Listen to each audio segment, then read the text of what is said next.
नमस्कार, मैं मोहित और आज मैं फिर आपको एक नई कविता से रूबरू कराऊँगा, जो कि लिखी गई है हमारे देश के कवि हरिशंकर परसाई जी के हाथों से। ये उनकी एक बहुत बेहतरीन रचना है और उस रचना का शीर्षक है क्या किया आज तक क्या पाया। फिलहाल मैं थोड़ा सा इसका आपको ओवरव्यू दे देता हूँ कि किस विषय पर है ये कविता हमारे कर्मों पर है कि कभी कभी अक्सर हम ऐसे काम करते हैं, अपना समय, खासकर इसमें बात समय की है कि कभी कभी हम किसी एक कार्य में अपना पूरा समय दे देते हैं और मुझे परिणाम में जो मिलता है रत्ती भर कुछ नहीं मिलता उस समय के मुकाबले। तो हम अपना पूरा समर्पण, अपने जीवन का, अपने समय का पूरा समर्पण किसी काम को दे दिए और मुझे मिला क्या? कुछ नहीं मिला, रत्ती भर कुछ नहीं मिलता। हमारा जीवन वैसे का वैसे रह जाता है जहाँ से हमने शुरुआत की थी। तो उसी पर आधारित है कविताएं।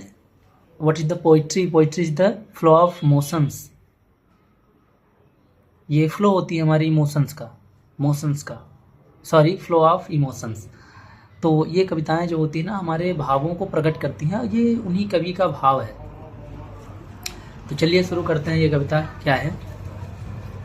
मैं सोच रहा सिर पर अपार, दिन मास वर्ष का धरे भार, पल प्रतिपल का अंबार लगा, आखिर पाया तो क्या पाया। जब तान छिड़ी मैं बोल उठा, जब थाप पड़ी पग डोल उठा, औरों के स्वर में स्वर भरकर अब तक गाया तो क्या गाया। सब लुटा विश्व को रंक हुआ, रीता तब मेरा अंक हुआ, दाता से फिर याचक बनकर कण पाया तो क्या पाया। जिस ओर उठी अंगुली जग की, उस ओर मुड़ी गति भी पग की, जग के अंचल से बंधा हुआ, खींचता आया तो क्या आया। लास्ट लाइन है कि जो वर्तमान ने उगल दिया, उसको भविष्य ने निगल लिया, है ज्ञान श्रेष्ठ सत्य ही श्रेष्ठ, किंतु जूठन खाया तो क्या खाया। इसको हरिशंकर परसाई जी ने लिखा है। बहुत खूबसूरत रचना है ये उनकी, और इससे सीखने को मिलेगा।